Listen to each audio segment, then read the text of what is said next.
If you or a loved one have been diagnosed with mesophilia, I'm gonna call this number. You may be entitled to financial compensation. My name is Dirk Wynn. I was the director and also understudied and ended up performing in the show. Hi, my name's Liam Lyons. I am the lighting designer for the show Heathers at Chatham University. Veronica Sawyer, she craves a boon. That's a word they picked. She wants to make it safely through high school, and apparently her high school is super, super fucked up. Wait, can I swear? Am I allowed to swear? Okay.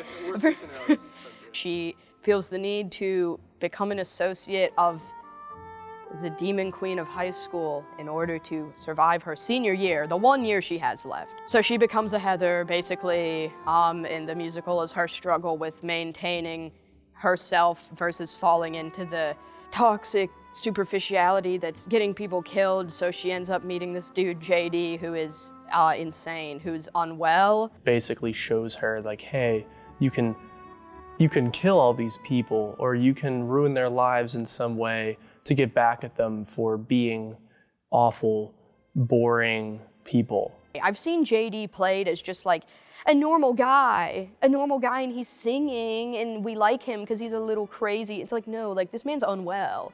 And so I think that I tried to take it in a realism direction where it forced people who were watching it to actually consider what was going on and not just be like, I am sitting and watching a musical. He has perpetuating like hallucinations of his mom. His mom died when he was really young. His mom like committed suicide, pretty much in front of him, like he saw it.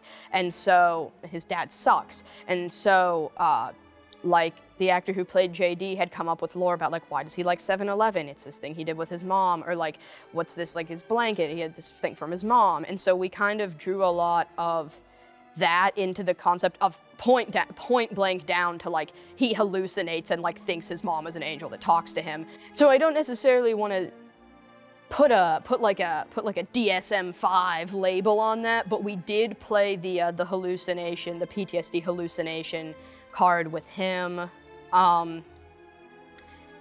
Veronica, hot take, Veronica has autism.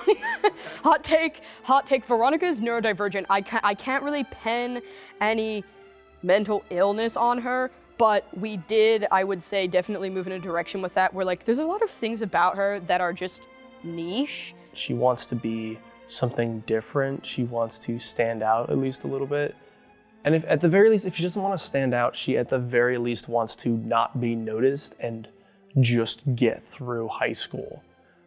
Because high school can be a very like mentally and emotionally draining thing.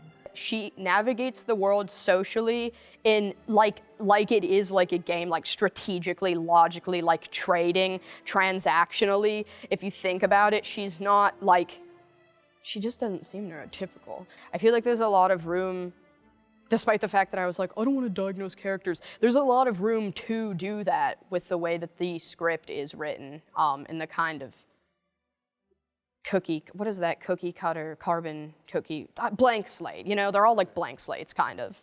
No, it's okay, I be having mental illness, I talk about it all the time. I just talk about it all the time, I'm like, it's goofy. No, yeah, I just work here.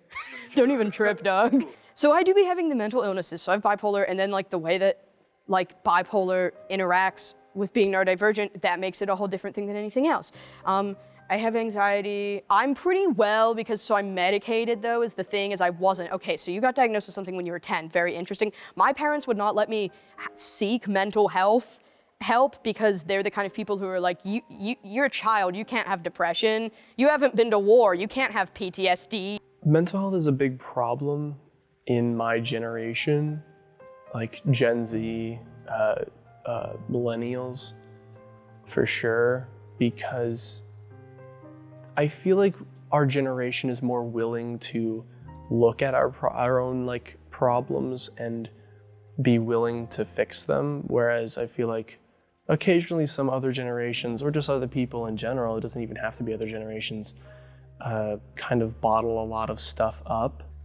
I think it is treated better now than it has been. I think it is constantly on kind of an upward movement in terms of, honestly, because more now, like, if the generation of people now that are having kids believe in mental health, then their kids will. And so we're kind of like weeding out the boomers. No, we're kind of pushing farther and farther in the direction of understanding it. But I think it's good that our generation is sort of bringing that to light and actually talking about a lot of these things. And I think that's what Heathers does very well, is that it is a show about the intense things in life, the intense mental problems people can go through, the intense situations people can go through, but in a digestible and almost at some points funny formatting. I think the biggest thing in terms of learning about mental health in the show is not that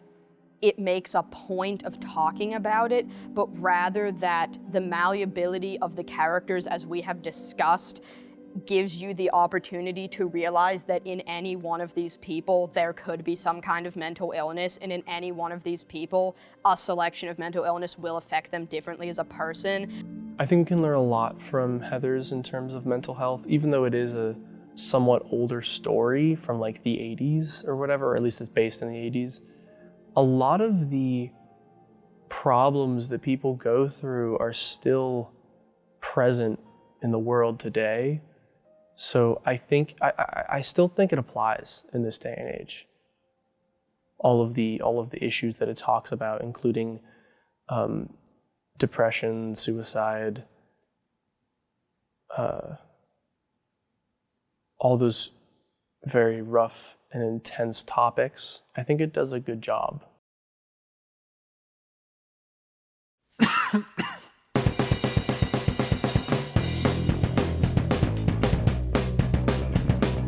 It's an experiential kind of playground. It's a very malleable show.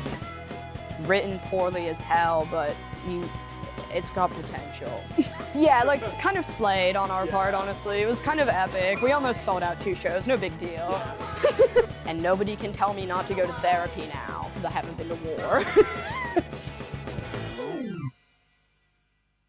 Should that be the end line is, I go to therapy and I didn't go to war?